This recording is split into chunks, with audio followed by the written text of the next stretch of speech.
check these out. My arugula desperately needs to be harvested.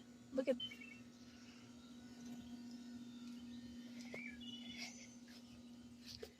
looks like I have some kale I can harvest. And our beets are growing nicely. Aren't they beautiful? And our broccoli plants as well.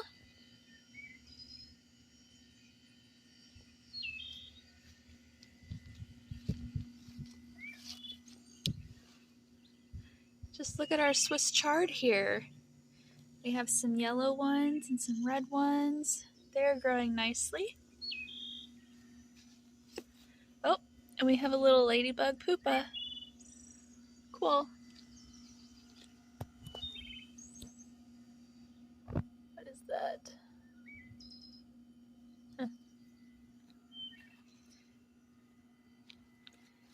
Here's our cabbage. Oh, my nasturtiums are coming up. Oh, how nice.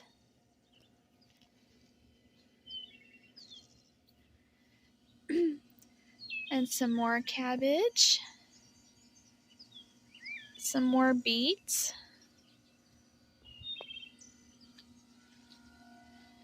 Haven't planted anything here. And this is my bok choy. I have been having to pinch the flower heads off of it.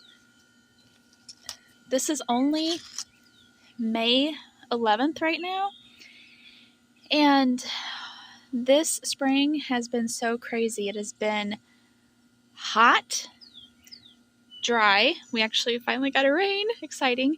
It has been hot and dry, and so all of our cool crops have been trying to go to seed.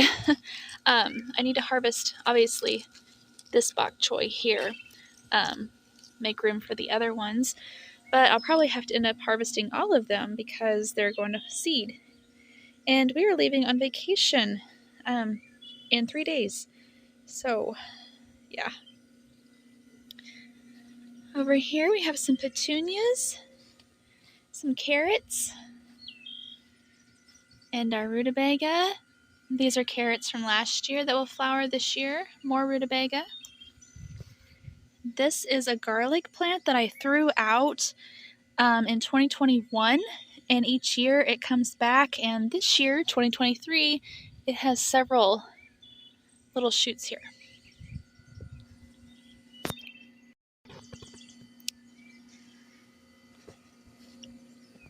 Over here we have some spinach, and right there, those are volunteer tomato plants from last year. Seeds were dropped. Here we have some more bok choy and our peas. So these are peas that I grew last year and seed saved from. 32 out of 32 germinated, and our strong winds we had it's like knocked them over, so I need to trellis them back up here. We have more bok choy, calendula, some more spinach, and more bok choy, and our peas.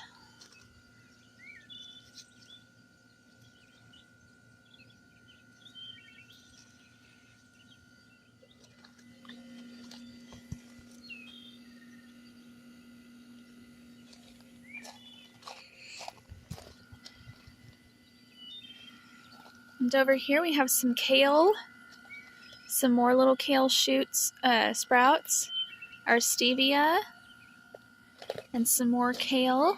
I planted 3 different kinds of kale this year.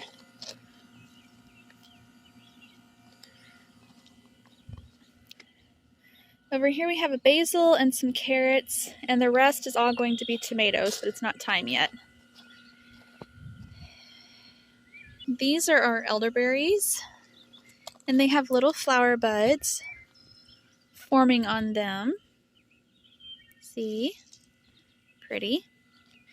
Over here is a bed with some strawberries in it, and our yarrow.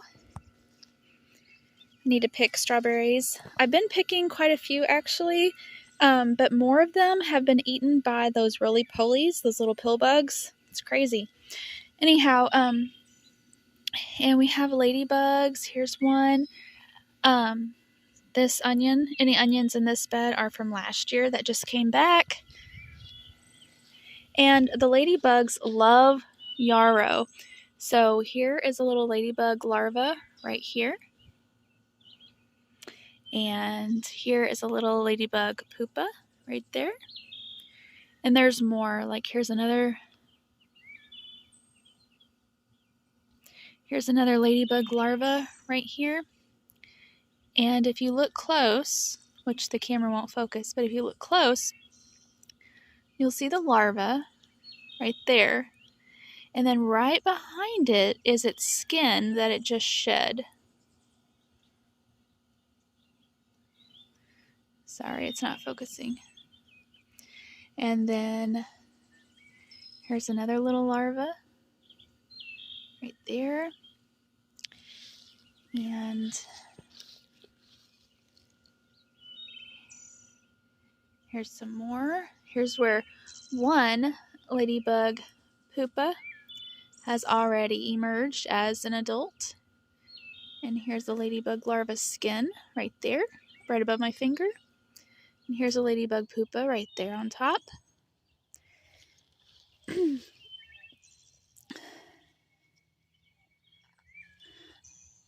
When it dries a little bit out here, I will come out here and pick these strawberries. So here at the back fence, we have blackberry vines, and then it goes all the way down. And then in between each blackberry vine, we have a patch of yarrow.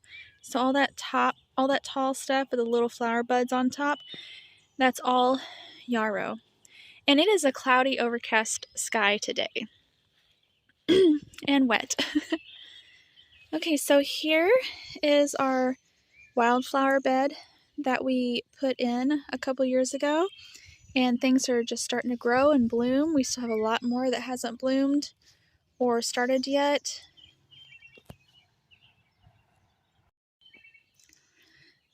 But this is just full of all kinds of stuff.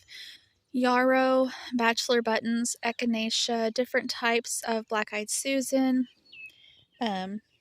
just different colors. They're just beautiful, and they get so tall. Also, cosmos are in here. They haven't come up yet. Zinnias, mullein. I think I said echinacea. We have a few different types of echinacea in here. And these little Sweet William. You can see there's some bachelor buttons. It's just so pretty. And then our blackberries, some of them are blooming.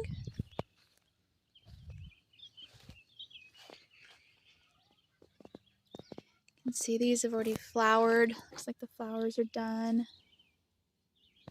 But here's some little flower heads, flower buds right here. Here. And down this hillside too.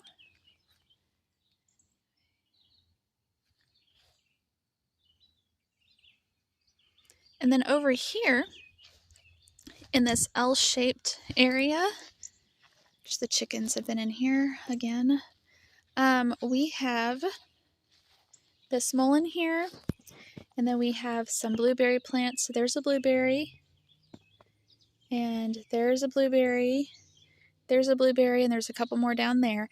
But on this side, we have, between the blueberries, we have a rhubarb planted. So there's a rhubarb. And there's a rhubarb. And then also scattered throughout, we also have some strawberries planted. So strawberry, strawberry, strawberry there, there, there, and then on all down there as well. And if you see these dandelions here, yes, we're not pulling these up. The flowers, they're good for pollinators. Also, the dandelion helps to bring up any nutrients to closer to the surface for these nearby plants to use. And also, we like eating the dandelion blossoms. Plus, like I said earlier, it's good for pollinators.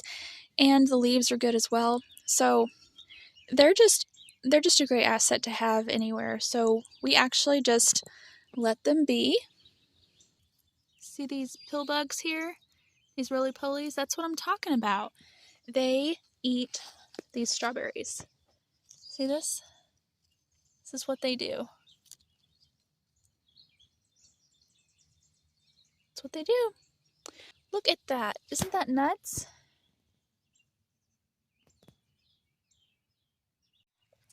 I did not want to pick these until it dried up because we got a really good rain yesterday. But I may have to, otherwise we're going to get fewer and fewer strawberries. And these strawberries are sending out little runners.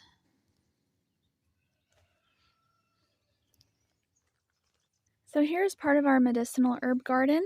I know I've shown this to you in the past, but I just really love it. This is our marshmallow plant. I started it from seed last year and it grew, and that's what all of this is. It grew and flowered and it came back. It's just beautiful. Then over here we have some chamomile. This is just one patch of chamomile, and I'm telling you, chamomile gives and gives and gives and gives. We got so much chamomile last year. We still have nearly a gallon left of it, and it's used pretty much every day on our place. Here's another smaller chamomile plant. Another one. These are just ones that this big plant here had dropped seeds off of, I'm sure. And then here's an echinacea plant that I thought died or didn't survive. All this was started from seed here. And here's a St. John's wort plant. Again, it started from seed. Here's a couple feverfew plants. Again, all of this was from seed. And here's some little calendula. And there's a anise hyssop. It's like a licorice hyssop. And this is some of our asparagus from last year. The chickens really devastated that box severely. But this is still a work in progress. All of this, all the way down, all through there, to about maybe that post right there, will all be a medicinal herb garden. In the last two posts, we will continue some more blackberries. And then we have 2 more raised beds to make where that dirt pile is. We need to make 2 more raised beds. But that is what is going on and growing so far this year.